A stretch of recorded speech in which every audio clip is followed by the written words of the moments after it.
I inadvertently left off one of the candidates that's running for the city council at one of those two city council at-large positions, and it is Mr. Wegman.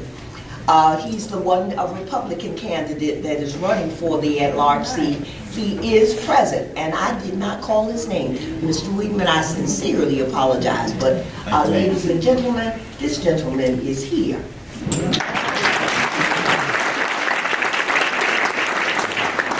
At this time, we will now hear from, Glynn Willis is not present, is one of the other candidates. Mrs. Williams-Blake is not present.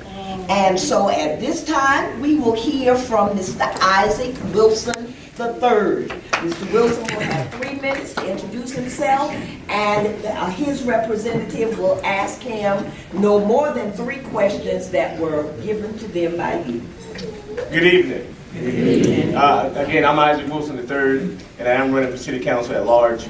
I grew up here in Florence, you know, with the Williams, with the Wilson, all those, all that purple and gold. So that's a lovely sight in the city, right? And growing up, I was a terrible child. Terrible. Got kicked out of probably every grade. Terrible. So you're looking at a miracle. That's what you're looking at. Looking at a miracle. I was supposed to be jail bound, locked behind bars. But it was something that I had to transform in my mind to say, you must do better. You got to do better because somebody's watching you in your city.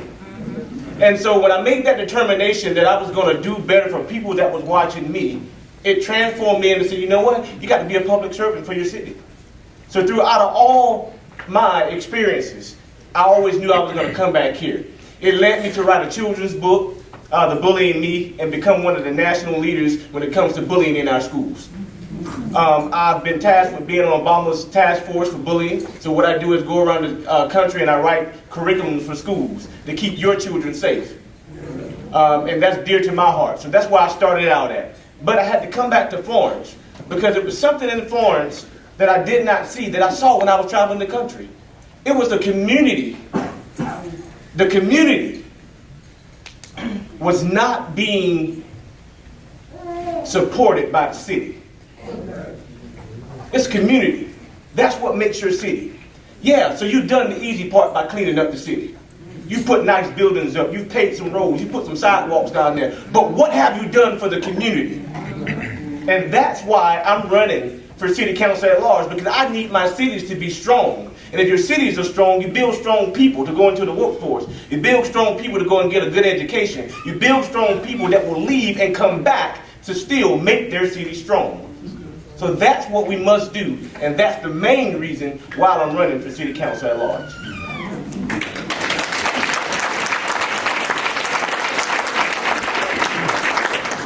All right, your first question is, being that you're the youngest candidate running for city council, what makes you qualified? Well, I have a lot of energy. What makes me qualified is because, like I said, I deal with children. And if you are entrusting me with your children to teach them things that will make them into productive citizens, I think that's enough in itself right there, and what we've been able to do with school systems. I have served in the Young Democrats of America, which is the largest democratic body in the country, between 18 and 36. I serve as chairman of the Rural Caucus. I've served in capacities as treasurer of the Southeast region of Young Democrats, so I dealt with a lot of money, 9 states, so you can trust me with your money. But one thing is that I have new innovative ideas. I'm not a part of anybody's system. So that makes me qualified right there. And I stand alone and I'm my own man. So that makes me qualified. What are the 3 things you want to get accomplished? Better neighborhoods. Better neighborhoods, better neighborhoods. Better neighborhoods, better neighborhoods, better neighborhoods. The thing that I see across the city is, and this is not a race thing. It's not about race. Because you have different races that are living in the same neighborhoods, whether they're poor or whether they're thriving. But what I want to see is taxpayer monies being inclusive all across the city, not just on one side. What you're going to do to one side, come and do it to the other side. We need, the taxpayers travel a road out of their house every day. They pay money for that road. So why do you take their tax money and go and put it in the other side of town? That road got to be fixed too. Amen. When a older, I'm going to say older woman, elderly, when they have to sit and think about whether they need to fix their car or pay their bills, that's a problem because their roads are messed up and they pay tax money. That's a problem. That would be it, Mr. Willis. That'll be it. Okay. On 2 questions. Okay. Thank you.